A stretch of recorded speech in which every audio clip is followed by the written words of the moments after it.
de petits rideaux d'étamine, de grands rideaux de mousseline et de plus grands rideaux de basin.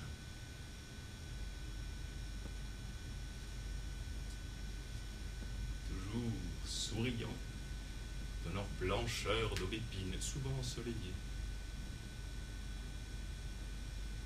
Mais au fond bien agaçant de leur maladresse et leur entêtement à jouer autour de leur barre de bois parallèle et à se prendre les uns dans les autres et tous dans la fenêtre dès que je veux l'ouvrir ou la fermer, un second étant toujours prêt, si je parviens à en dégager un premier, à venir prendre immédiatement sa place dans les jointures, aussi parfaitement bouchées par eux qu'elles l'eussent été par un buisson d'aubépine réelle ou par un nid d'hirondelles qui aurait eu la fantaisie de s'installer là.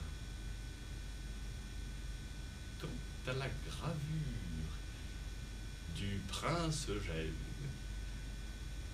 terrible et beau dans son dolman, je fus très étonné de l'apercevoir une nuit dans un grand fracas de locomotive et de grêle, toujours terrible et beau, à la porte d'un buffet de gare, où il servait de réclame à une spécialité de biscuits. Je soupçonne mon grand-père de l'avoir reçu comme prime de la munificence d'un fabricant avant de l'installer dans ma chambre.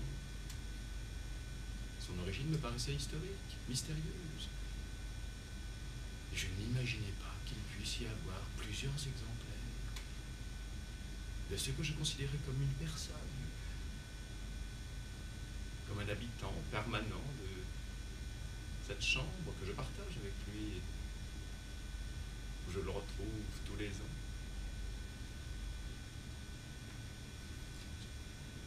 Toujours pareil à lui-même. Toutes ces choses qui non seulement ne répondent à aucun de mes besoins, mais apportent même une entrave, d'ailleurs légère, à leur satisfaction, qui évidemment n'ont jamais été mises là pour l'utilité de quelqu'un, peuplent ma chambre de pensée.